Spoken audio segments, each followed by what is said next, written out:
Ngayong araw nga pala na ito mga kakulit ay meron akong napanood kay Tito Ka-Dreamers. Dahil sa sobrang init nga ng panahon ay nakagawa siya ng DIY na aircon. Gamit lang ang maliit na electric fan, yelo at saka styrofoam. Kaya naman ngayong araw na ito ay ramdam na ramdam ko na naman ang sobrang init ng panahon. Kaya naman doon sa napanood ko kay Tito Ka-Dreamers ay aking gagayahin yung kanyang ginawa na DIY na aircon. Kaya naman kinuha ko na rin agad yung aming styro na ginagamit namin sa aming pag-outing. At ginuha ko na rin sa aming likuran itong sira namin na planggana. At ngayon ay susubukan namin ni Papa na gumawa noong DIY na aircon. Dahil sa sobrang init nga ng panahon ay muli ko na namang naramdaman yung init ng iyong pagmamahal. Charot! Hindi gayon.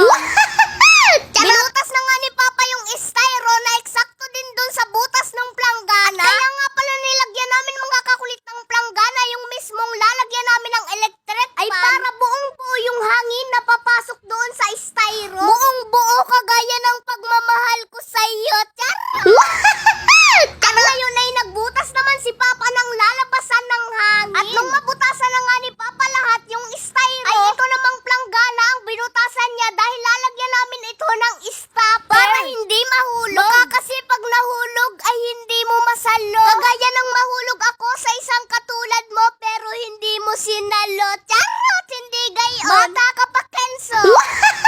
At nung matapos na nga namin ma-assemble ni Papa lahat, pumunta na kaagad ako dito sa aming rep para kumuha na agad ng yelo. Dahil lalagyan nga namin ng yelo ang loob ng styro. Dahil ito ang magbibigay ng malamig na hangin galing sa loob ng styro. At nung nailagay na nga namin yung yelo ay sinubukan ko na. At ngayon ay muli ko na namang naramdaman ang lamig ng iyong pagmamahal. Charot! Hindi gayon. Charot! So yan po mga kakulit at finally ay natapos na namin ni Papa yung aming ginawa na DIY na aircon. Yan o. Wow! At ito nga palang DIY na aircon na ito ay napanood ko kay Tito Ka-Dreamers. Dahil sa sobrang init nga ng panahon mga kakulit, kaya naman naisipan namin ni Papa na gumawa ng ganito. Dahil kapag yung electric fan lang yung ginagamit namin mga kakulit, ay medyo maligam-gam na yung lumalabas na hangin sa kanya. Siguro nga mga kakulit, dahil sa sobrang init ng panahon, ayun lumalabas na hangin sa kanya ay napakainit na rin. At so ayan mga kakulit, the moment of truth ay para din talaga kaming nasa aircon ngayon.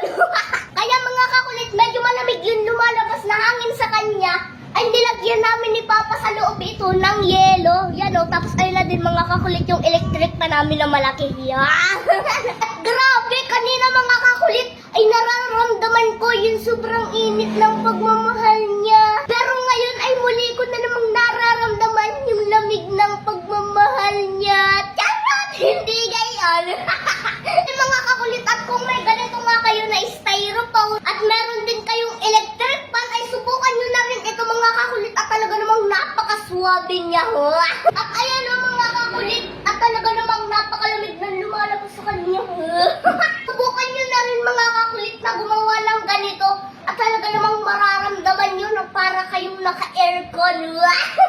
So ayan mga kakulit, at para talagang ako ay naka-aircon na. Kaya naman mga kakulit, kung gusto nyong gayahin ay gayahin nyo na rin. Talaga naman mga kakulit, kapag lumalabas yung hangin na dito ay napakasarap sa ilong at napakasarap din sa pakiramdam. At ayun ang mga kakulit, ipapakita ko sa inyo kung paano ko siya damang-dama.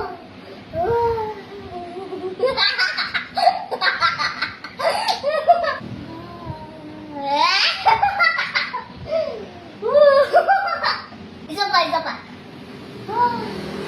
Gayahin nyo na rin para maramdaman nyo yun